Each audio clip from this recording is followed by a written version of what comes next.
Hello, everybody, and welcome to episode 19 of the Finger Lakes Golfer podcast on FingerLakes1.tv and YouTube, recorded live on Monday evening, April 20th, 2015. I'm your co-host, Jim Sinacropi, once again, joined alongside the Big Easy Bob LaPrade.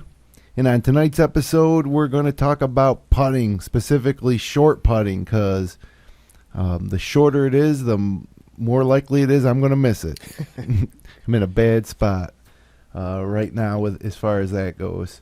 And also tonight we're going to take a look at some local golf news, some Central New York PGA pros on the move in some new homes this year. We'll get you up to date on that. Bob's pick of the week this week is Arccos Golf. It's a GPS game tracker. It's pretty awesome. There's some things about it, unfortunately, that aren't so awesome. We're going to talk about it. And, of course, my Zen tip of the week. Because who wouldn't want advice on a mental game from a guy who can't make a foot and a half putt? So, Bob, how you doing? Good. How about yourself, Jim?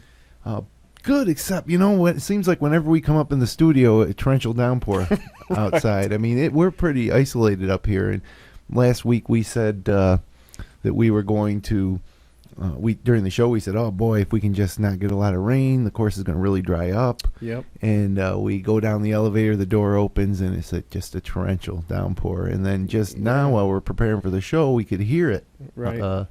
It was raining so hard here in Seneca Falls. So nothing you can do about it. I was down at Seneca Falls Country Club earlier tonight, and despite some of the rain we got, there wasn't puddles anywhere. I walked on the 18th green. It was firm. Right. We'll see what happens after tonight's bout of rain. And, of course, cooler temperatures this week. But we did get to play on Sunday. Yep. And last Wednesday I played. Did you play last Wednesday? No, I did not. But you played Saturday as well, I think, didn't you? Yes. Yeah, and, I mean, we were golfing. Felt good, huh? Yeah. It was nice weather. The sun was out. It wasn't too cool. And it was great to be out there hitting some shots. Under sunny skies. Yep. So it is April. We're still a little early, I guess, in terms of what you can expect around here as far as getting out there and playing golf. As I mentioned, Seneca Falls Country Club, everything mowed, including roughs, now mowed. So it's kind of in gear, and I hope it dries up a little bit more. The next big thing is kind of when the leaves pop in mid-May, and then it's you're ready. And it's on. For at least a few months, right. And then it's time for fall golf and then winter. Right. So a great weekend. Also a great weekend for Jim Furyk, who won for the first time in 99 starts at the RBC Heritage in Hilton Head. And he went to the second playoff hole where he... against a young guy, Kevin Kisner. Yep. And, then rolled in a beautiful putt. If you're watching now, you're about to see it. And just like that, 99 tournament winless streak is over. And Jim Furyk tastes the thrill of victory. Can't have to admit, I felt bad for the Kisner kid. You know how big a win would have been for him, with all the exemptions. And everything, but nonetheless, congratulations to Jim Furyk. Jim Furyk's reaction was like it was his first win. Well, he got a monkey off his back, Right. It's been so long for the poor guy.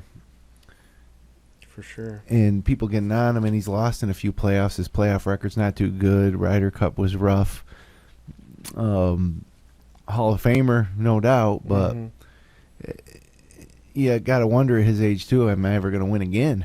Right. And so that question got answered, and I think he's just 2 years removed from the... I don't know. He's that same 2010 Tour champion, I believe. He won the Tour championship. So just 5 years removed from being at the top of the golf world. So that was good. And one other thing I noticed by watching that is, like, the putting spectacular. If you're going to win a PGA Tour event, you better pour in some putts. You know, 15 feet, 20 feet, bang, bang, one after another. In the playoff hole, they're both making 20-foot birdie putts. And I guess it was easier because it was softer. But I mean, you gotta. A lot of times we focus on how good these guys hit it, but they're the best putters in the world too, and that's way more important. Yeah, if you think about how many long putts they put in just one round, and then you reflect on the last time you had a couple of those same length putts that you made, doesn't happen too often. It's like once every 3 rounds for the average amateur. Mm-hmm. These guys are pouring it in 3 of the last 4 holes to force a playoff. Absolutely. So, as I mentioned, I played pretty good. We moved the ball everywhere, rough and everything. That certainly makes it a lot easier. I ended up shooting a 79, hit one in the woods on 14 and doubled that hole.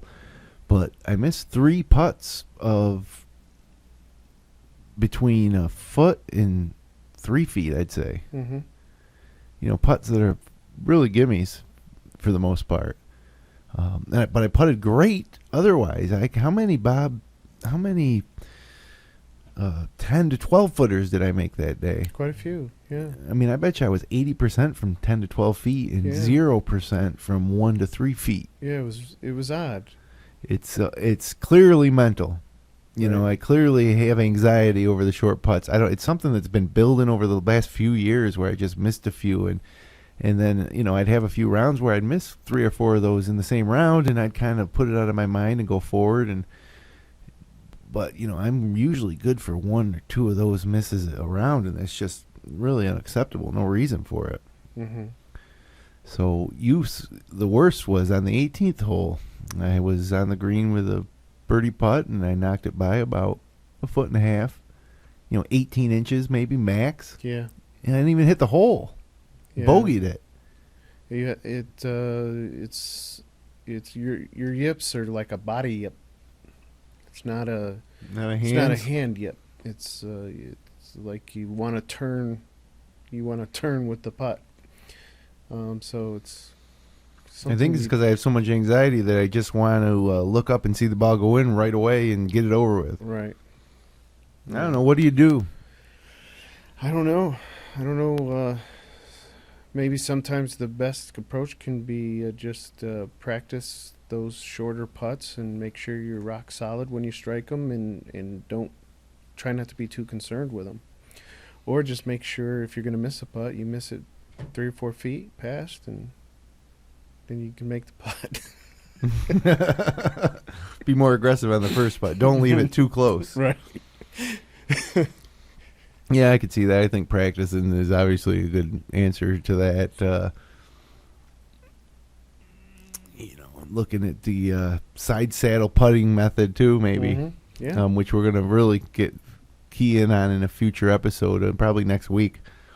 But, another thing you can do is you just change putters, totally different look. Mm-hmm. And I brought a bunch of my putters up here today just to show people. It's kind of it would be kind of interesting to see everybody's putter collection they have at home. I actually thought I had a ton more putters, but I guess a lot of them I given away or traded or sold over the years. But the putter I putt with now, and despite my terrible effort on the close ones, I putt pretty good with, is the same putter I used when I was 15 or 16 years old. Right. And I love it. It is the Spalding T.P.M. And let me see if I can get you a closer look at that club head over here. It's old. It's a blade, much in the similar to a bullseye almost. Mm-hmm. Very similar to a bullseye, huh? And this is an old club because I am 42 years old, and like I said, I put it with as a teen, and I don't think it was brand new when I was a teen. Look at the bottom, Spalding. Mm-hmm. T.P. Mills. Now, Spalding, you think, oh, that's kind of something you get at the old sporting goods store, not a pro shop, golf pro shop. But this particular putter was actually considered a solid putter back then. Right. Spalding T.P.M. Some touring pros used it.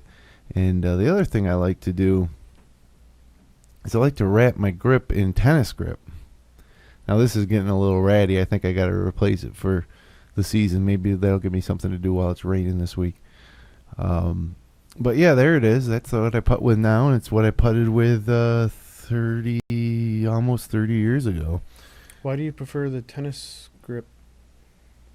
Is it just the feel, or? I've used different things, and when I show you some of these other putters, you'll see that I wrap them. But the tennis grip's a little spongier, I guess, as you can see here. Let me go back. Let me go way back. Try to go in some sort of chronological order here, maybe. But yeah, right here we have the old Odyssey Rossi 2. It's one of the original older Odyssey putters with the black inserts instead of the white. And you know, this was a putter that I liked quite a bit and used for quite a few years, I think. And I still kind of like it. It's a little heavier than the Odysseys today, but it's the same kind of look over the ball. It's mallet. Yeah, it's a mallet putter, and I don't see why wouldn't bring this back at some point. But you look at this grip, and this is what's I call it gauze tech. It's it's medical grip, you know. And this one is really old, but when you first put it on, it's got a little tackiness to it.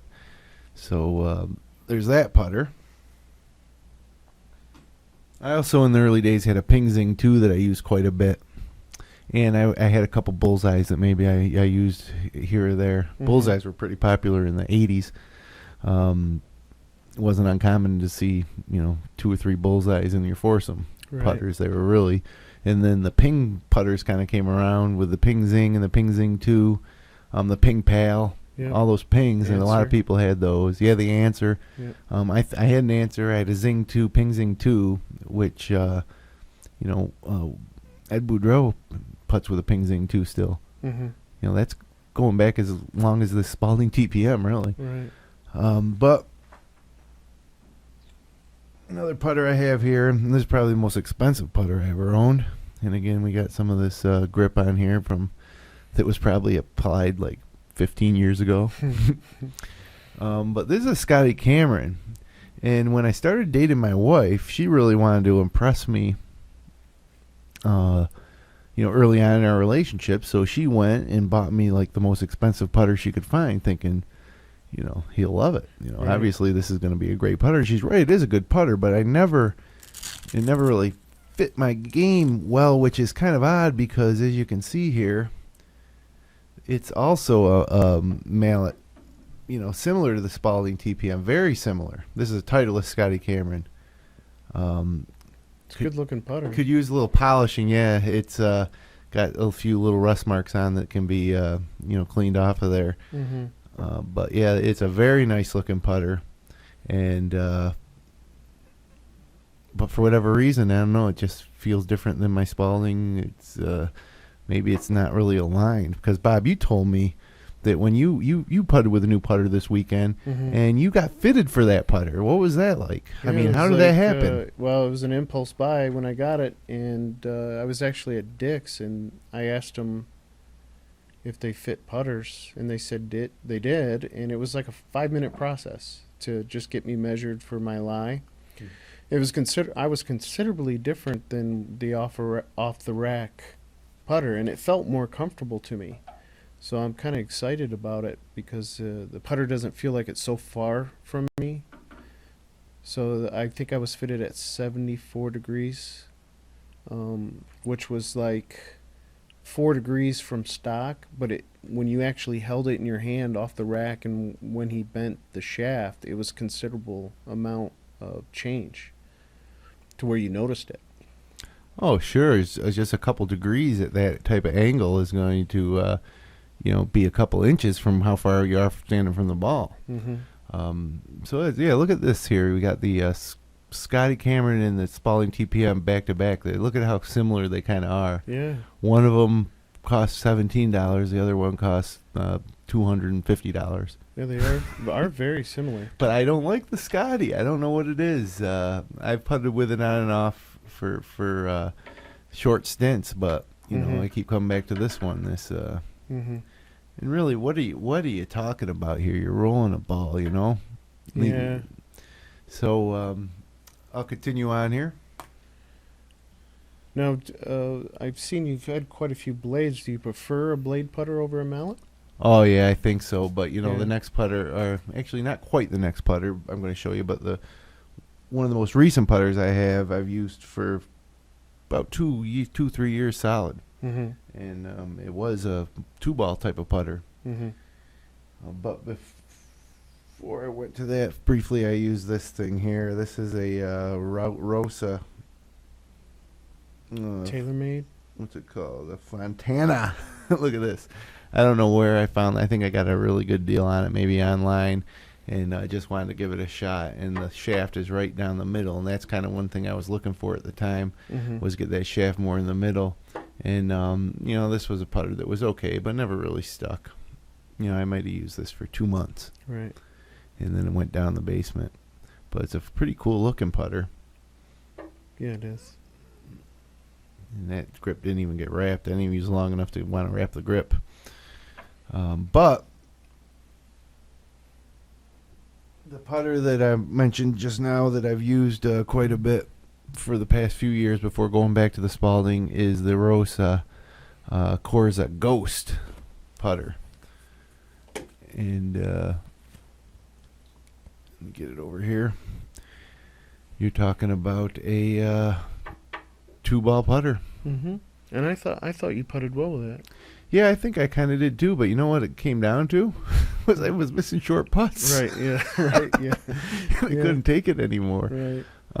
And one of the things I tried to do to combat that was to, and this is a good looking putter, Mm-hmm. and I think a couple guys we play with actually use, our one guy in particular still uses this putter. Mm-hmm. But I got the old Super Stroke, the big fatso grip on there to try to help. But as you mentioned, Bob, it might not be a problem in my wrists. I So, don't think it is. and I put this on there. I kind of liked it for a while, but then I didn't like it. I think if I was to go back to this, I would remove that fatso grip. But yeah, there it is. So just a brief tour of kind of some of the putters I got hanging around the basement. I think it would be interesting to see. Maybe you bring your complete basement putter Sure. set in, and we see Sure. what it looks like. Quite- You probably have like 30 though, if I know you. Well, quite a few of them I've sold, but I could go through the list of. I have gone through some putters over my years. And that is just a sampling of the putters I used and since I started golfing when I was like 11 or 12 years old. There are certainly others that have come in and out of my life. Mm-hmm. But oddly enough, those are the only ones I still have, because when I thought about this, I really thought when I went down the basement I'd come up with 8 or 9 putters, but they get given away. And I don't know what happened to my bullseyes. I had 2 separate bullseyes, and would never given them away. Mm-hmm. One time I had a bullseye that was no joke, not much longer than this. Oh wow. Like a 2 or 3 feet long shaft. Yeah. And I bent right over, and so I saw somebody on the tour did that too. Michelle Wee. No, that's the way she looks like when she Right. putts. But somebody, it was going back 20 years. Somebody had a real short putter they were using, Mm-hmm. and that was pretty cool. It's tough to miss short putt with that one. Right. Yeah. You're right down. You're right down there with it. Yeah, you look like a fool, and it's tougher on the longer putts is what really you'll struggle Right. with that. But I don't necessarily recommend doing that. But at this point, Bob, I'll try just about anything to cure the putting woes. Well, I'm just curious. Is it legal to grip up on the shaft? Oh If you yeah, I get- think you can. Yeah, I think you grip right down. Because I Maybe remember at that's the an time option. asking, I think it was Mike Surjanic, a former PGA pro down at Seneca Falls. Was there a limit? And I don't think there's a limit on length, so you could go right down there, Mhm. even lower than the one I had. Mm-hmm. But again, I wouldn't necessarily recommend it. Bad for the back. Yeah. So I'll give you an update next time and see how if I can cure this problem. But it's a nightmare. It really is. It's no fun to. I feel like I'm playing pretty good everything, Mm-hmm. and then just to miss those short putts and constantly handicap myself 2 or 3 strokes around, Yeah. it's devastating. Right. But hey, for more great stories like this, subscribe to the Finger Lakes Golfer Podcast on YouTube. Just click the red button below if you're watching us. On YouTube, we're on iTunes and Stitcher.com. You subscribe there, and we'll download the latest episodes each week. You can download the FingerLakes1.com app at the Android or Apple Store for free. You can listen on demand there. You can also listen live on the app at FingerLakes1.tv tab or the FL1 radio tab. And hey, it's free. But Bob, your pick of the week this week is something that it's not free. No. It's absolutely not free, but it is pretty freaking sweet.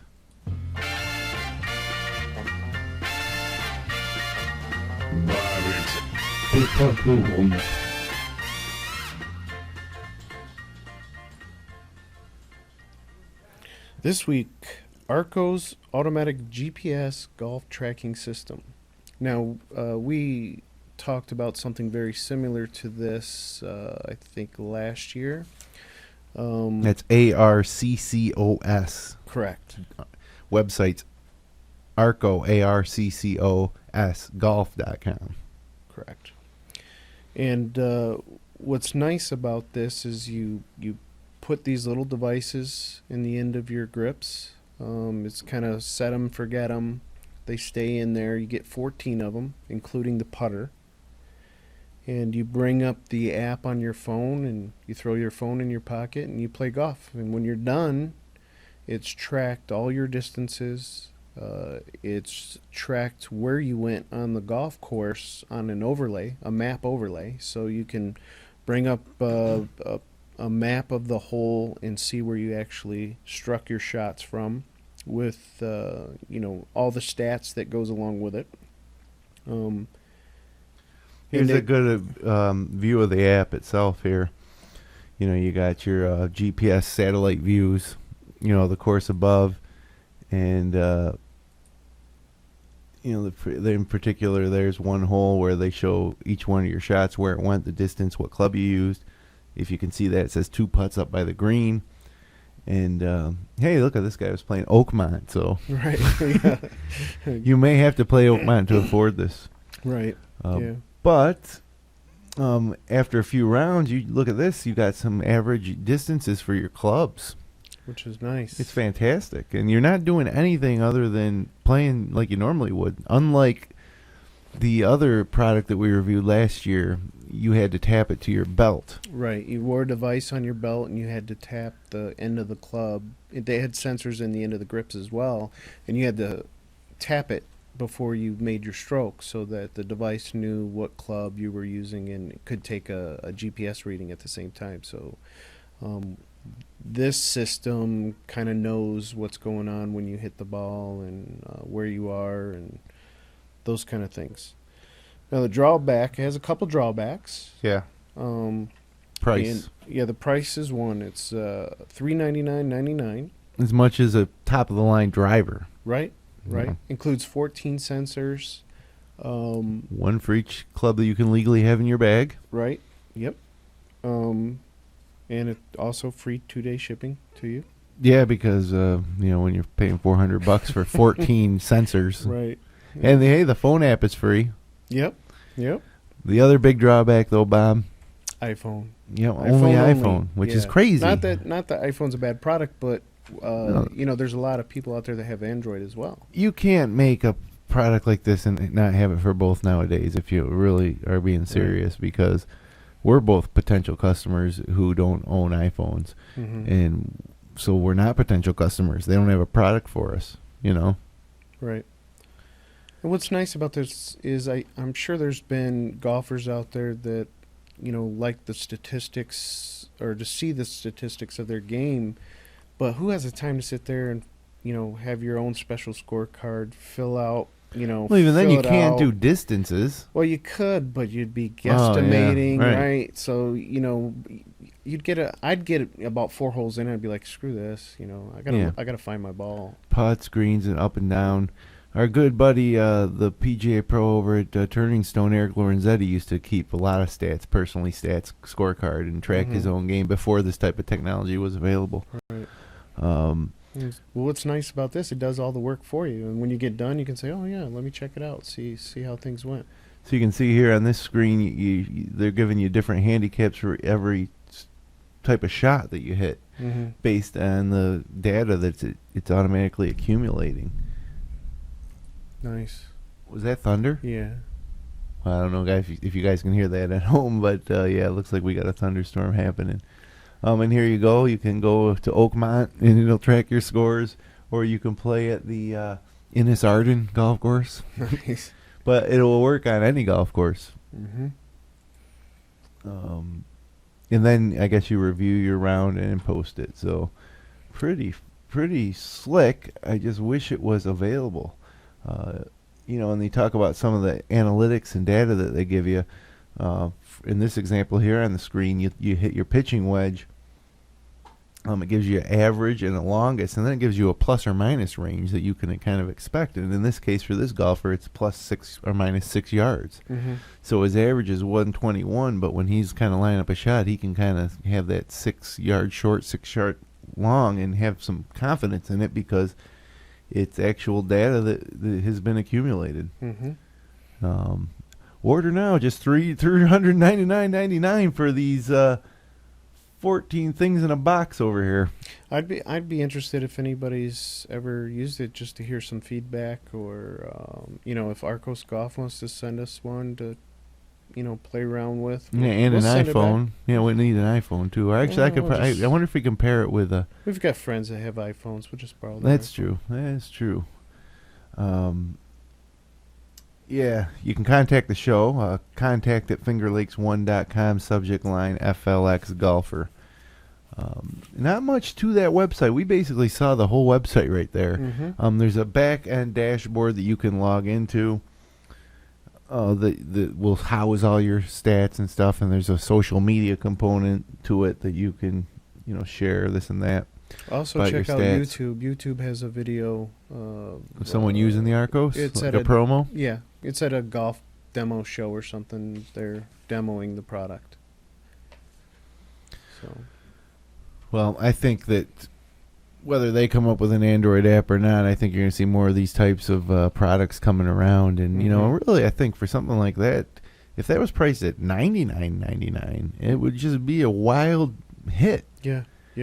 I can't understand. I have trouble understanding where the expense comes into. I understand they got to do the software development, and there's some cloud services that they're paying for the data. Right. But $399.99, that's just a little bit out of the range of for what can be perceived almost as a novelty item. But I think it'll become standard for most everybody. In 5 to 10 years, I think everybody will have some version of this. Right. Yeah, I think they're just going to improve on it, make it better, and less expensive. Wow, can you hear that thunder? I wonder if it's raining or if that's just thunder. Hopefully it's just bark, no bite, right? Right. So there you go. That's Arccos Golf, ARCCOS golf.com. iPhone only. And let's take a look at some local golf news. Now, we're now in season, New York State. April 15th is passed. You're supposed to post scores when you play them, but of course we moved the ball in the rough on Sunday when we played. But time to start playing golf and posting scores in New York State. And I don't know if you've heard, but back in February, Brooklawn Golf Course in Mattydale announced that they were going to close when one of their longtime employees fell ill on the golf course maintenance side, and the superintendent decided that he'd had enough, and so owners Guy and Nancy Easter announced in February in a letter to members that after 83 years, the 18-hole public course would be closed for good, and on May 3rd, they're going to have an auction to sell off all the assets. And among the items for sale, 44 golf carts. Wow. 5 mowers, which that's kind of ambiguous. I assume that there's a couple greens mowers and tee mowers and maybe a fairway mower in there. Right. That would be your kind of holy trinity of public course golf maintenance. 2 greens mowers, 2 tee mowers, and 1 fairway mower. Just speculating. Yardage markers, hole flags, benches, golf course signs. anything associated with the golf course. They said they're selling everything. Wow. So May 3rd, drive up there to Mattydale to Brookline. If all you golf course owners, you might get a sweet deal on some equipment. Now, a lot of local pros on the move in the Central New York PGA section. I also tried to get this information for Western New York PGA, but it wasn't as readily available. Michael Morchauser promoted to PGA GM at Marcellus Golf Course, formerly Links at Sunset Ridge, now Marcellus Golf Course. And this is something we're seeing more about, where clubs or privately owned smaller courses are asking their PGA pro to run their whole operation. Mm-hmm. And it really is an opportunity for some of these PGA pros who are finding, their profession and their industry has gone through some tough times recently. So those PGA pros are kind of able to step up and kind of run the whole thing. It's an opportunity for them that, maybe 15, 20 years ago would be something that you didn't really think of. Right. Of having your PGA pro kind of run the business beyond the golf business. I'm talking restaurants, booking weddings and things like that. So it's something you're seeing a little more of. Alan Savage is a new assistant PGA professional at Turning Stone Resort and Casino. I'm going to be working with Eric Lorenzetti, so of course they need a staff of pros up there because they are just growing up there at Turning Stone and all year round with the golf dome. And Bob, you're going up there May 9th. May 9th for target putting. What is it? It's Aim Point Express class. Aim Point Express. And I'll be reporting back on that. Yeah, that'll be interesting. Basically a different way to read greens, right? Mm-hmm. And a method and a system. And you may have heard of the Aim Point. You're going to do the Aim Point Express. Correct. What's the difference? I'm going to take the It's Express a fast route. course, or is there a different method? It's a different method. Aim Point Express is geared at less analysis. To get to the end means quicker. I guess. I guess if you know the Aim Point system, which I'm not too intimate with the details on either one of them, but You will be. Yeah, I guess the Express is just a little bit faster way of getting to reading the greens. We might be able to say hello to Alan Savage while you're up there. Yeah. And I'm considering, if depending on what's going on that day, maybe heading up there with you. Nice. Chris Maneri, new PGA assistant pro at Bellevue Country Club. So beautiful course up there in Bellevue. Chris Maneri, formerly at Seneca Falls, formerly at Auburn, lands at Bellevue. Nice. Dallas Plinsky, the new PGA assistant pro at Seven Oaks Golf Club. Jay Turksic is the new PGA head pro at Mark Twain Golf Club in the southern end of the Finger Lakes. Naomi Nesanoff is the new PGA director of golf at Traditions at the Glen, which is a pretty nice position. Traditions at the Glen, a big operation down there, a little resort style in the southern tier, replacing Jeff Clark, who ends up as the new PGA head pro at Potsdam Golf Club to the north. Nice. So some movement there, some new names and new faces in new places, and I'll try to get some info on the Western New York side of things for next week. The beginning of the Rochester District Golf Association season is right around the corner, with the annual two-person scramble set to tee off on Saturday, May 2nd. Hosted at the Scenic Reservoir Creek Country Club in Naples. It's a two-person scramble. It's a fun way to welcome the 2015 tournament season, including a post-tournament cookout, barbecue as part of your entry fee, and registration is open through April 25th. Open to all men and women, RDGA members in good standing with active RDGA or USGA handicaps. $140 for a two-person team, includes golf cart, use of the range, prizes, and post-round cookout. Shotgun start, 1 o'clock p.m. Speaking of shotgun starts, Dutch Hollow on Sunday, May 3rd at noon. It's their four-man spring scramble, $65 golfer, includes $15 for skins and some food after the golf, and it's the first of their four big public tournaments that draw from all around, and great tournament, the 4-man. Of course, I'm not sure if we'll be making it for the 4-man, but I think we'll both be there for the 2-man in July. Mm-hmm. And one last note here on the local golf news. The Rochester Democrat and Chronicle website has no golf section. You know, they have like a Buffalo Bills section. They have a Rochester Red Wings section. You know, they have all these sections. But to me, if any community is going to have a golf section, it should be Rochester. Right. Yeah. For obvious reasons. So just a little shout out there to you, Rochester DNC. Get a golf section. Give respect to the. You should have a golf beat, honestly. Right. Yeah. Because things happen like Rory McIlroy appears in Rochester. Did you hear about that one? No. Yeah, Rory McIlroy was spotted in Rochester with a Penfield or Pittsburgh grad. I can't remember her name. I don't know who she was, or I didn't really read much beyond that. Other than that, he was dining in Rochester. Nice. With a local girl. The number 1 player in the world. Yeah. Good for him. Yeah, pretty crazy. What's Jeff Sluman think of that? I don't know why Jeff Sluman gets all the local girls himself. No, I'm talking about the Rochester DNC no golf section, you know? Oh, maybe he should speak up. Yeah. I watched earlier this week the 2000 PGA Championship replay. Or no, it was the 2000 TPC Players Championship at Sawgrass.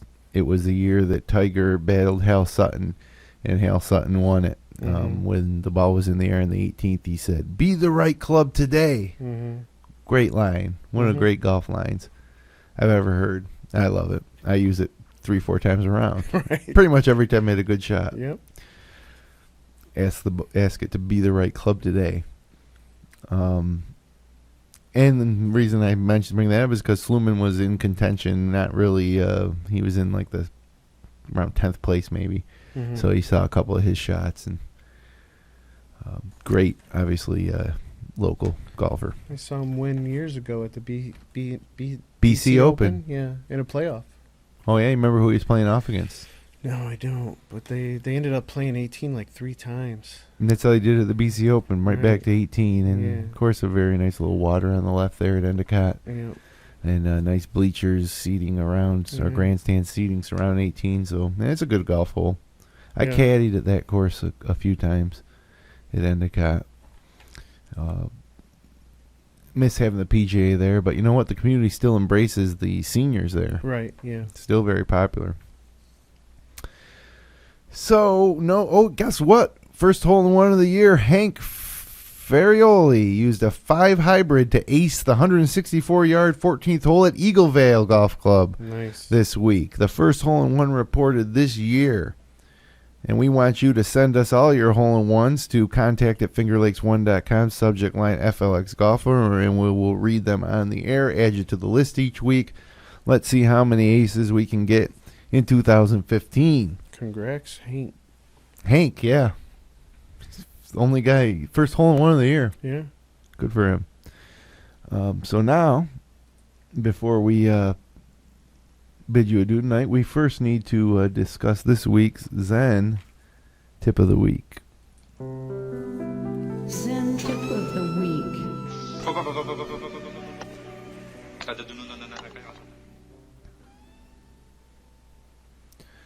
Okay, this week's Zen Tip of the Week. I got to thinking, everybody in golf says, whether it's a PGA Tour player who's winning a tournament and he's getting interviewed and he says, I just try to stay in the present, or taking advice on your game as an amateur, stay in the present, don't think about the past or the future. But I don't think people understand how difficult it really is to stay in the present.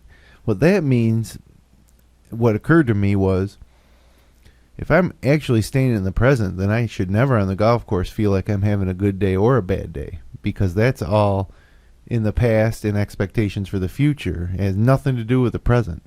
Every shot's a new shot.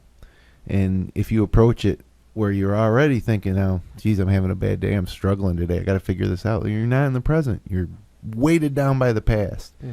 And likewise, if you are 3 under par after 5 holes and you stand on the 6th tee and you're thinking, this is a par 5, I could get another birdie here and get to 3 or 4 under, whatever it may be. Again, you're not staying in the present. You're basing your next shot off of stuff that happened in the past. Mm-hmm. So my tip is take it to heart when you say you're going to try to stay in the present. I mean, understand what a huge commitment that is and how difficult it is and how much practice it must take to stay in the present. Right. And it's something that I thought I was pretty good at. No, and honestly, I thought that I was pretty good or getting much better at staying in the present on the golf course and not worrying about the past or thinking about what's ahead. And, I realized that I'm not as good as I think because I get that mindset going. And when it was, I started off par, par, par, par, par Mm-hmm. on Sunday. And I remember thinking to myself, yeah, playing pretty good. I keep this up, I'll shoot a 72, and Mm-hmm. it's and not shortly after that, I made my first bogey, Right. And it's not a coincidence. It's because I wasn't in the present, and while I was physically hitting shots in the present, my mind was recounting memories of the past and Right. qualifying where I was now. And, and really the only thing, if you're in the present, is golf ball, target, free of any other constraints or influences that are going on around you that happened in the past or for your expectations for the future. None of that matters. It's just your ball and the shot you want to hit. And I don't know how you can break free, but I think to perform at your best, that's what you need. You need to truly stay in the present. Mm-hmm. I don't know. I think I never thought of it as staying in the present, but sometimes I'll think if I'm not striking the ball particularly well or I don't feel like I'm having a good round, I'll start to tell myself that the next hole is my last hole. It's the only hole I'm playing today. And try to convince yourself of that so that that's all you're thinking about is just that hole, the shots that you're making and taking on that hole. You follow me? Yeah, I think even then I think you need to make a strategy for the hole ahead. So I think you can leave the present when you're planning. And I think you can briefly leave the present as you exit a hole, and you can think to yourself, you didn't even play the hole. yeah, Your or next just for hole at is least a always your second, first say, and I should remember to keep my head down when I putt or something like that. You might say to yourself, but then let it go, I guess. But imagine driving to the course. right, You prepare yourself for the day. yep. You get all dressed up and you're feeling good about it, and you go down there, you get out of your vehicle, get up on the first tee, you hit your shots, you putt in that putt, and then you get in your car and you leave. You shot a 4. Yeah. Yeah. Take it one hole at a time. Yeah, one hole at a time. I'm even thinking of like that one shot at a time, because should you be thinking when you're hitting a shot from the fairway that I'm going to hit this close and make a birdie? Or should you just be thinking I'm going to hit this the way I want to? Whether it's for a birdie or a par or a double or an eagle or what, it doesn't matter how good you hit the shot, whether you're going to have a birdie putt after it or a par putt. I don't know, all these outside scoring influences. I know that inside of me I can hit every shot the way I want to, because like most golfers, we've all hit the perfect shot in almost every circumstance. And so it's inside of us. I think it's the inability to stay in the present and focus on the one single task that you can control at that moment in your round. Mm-hmm. You can't change what happened before. You can't jump ahead and fill out your scorecard before you play those holes. The only thing that you can do in that round of golf right then is hit that next shot in front of you. I don't know. That just occurred to me because, like I said, I started off pretty good. I said to myself, "Well, look at you. You're pretty good. You're doing pretty good." Mm-hmm. You know, bogey.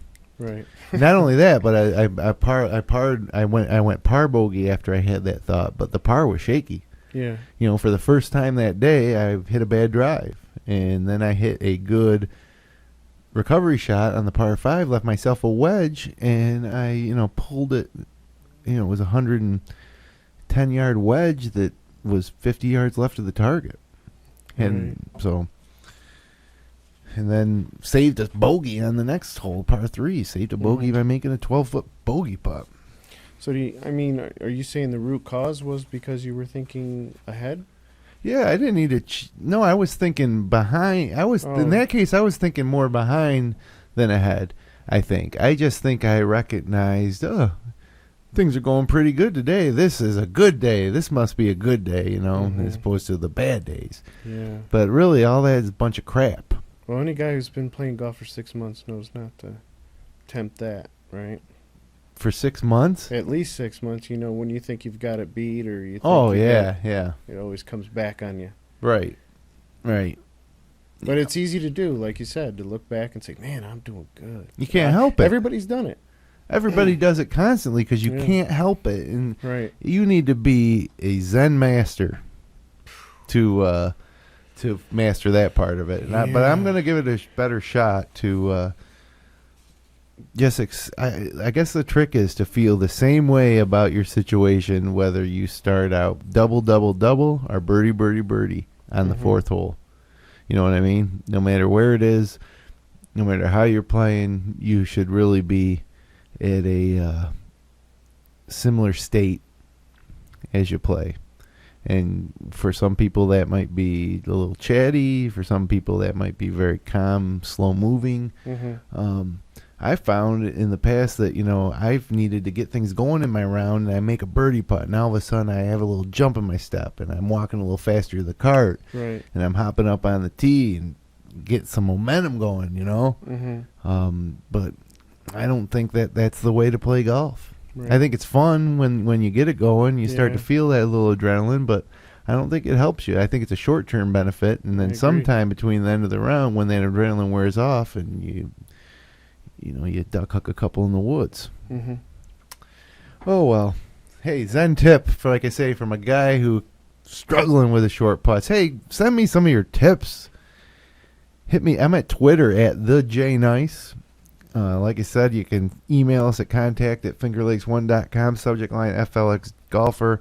Help me with the short putts. I'm telling you, this is good for me. That's good. At 8 inches. That 12 inches, not good. I need your help, but I can't go through another season like this. So next week, Bob, hopefully we'll do the side saddle putting show that we've been talking about. Yeah, that'd be great. We'll get Doug Brown up here. He promised to come up, bring his interesting putter. Do you know what it's called? Do you remember what it's called? The iceberg or something like that? The ice cube?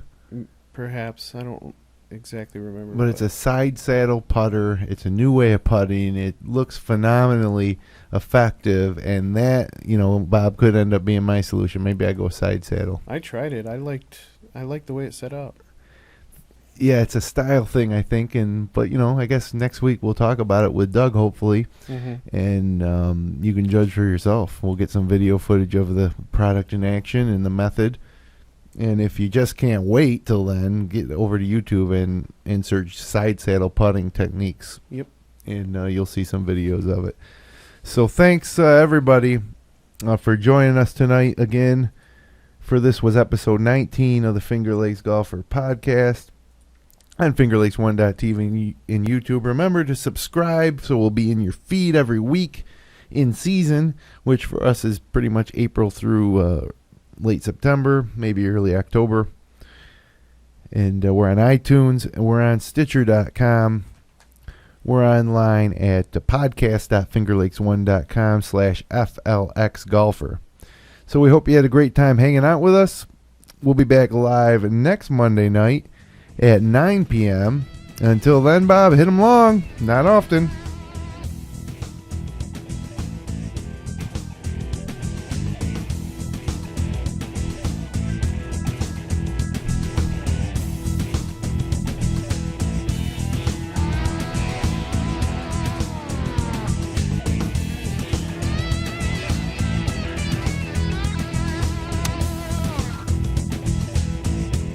Support great local content like this by becoming a patron of FingerLakes1.com. Visit patreon.com/FL1. FingerLakes1.com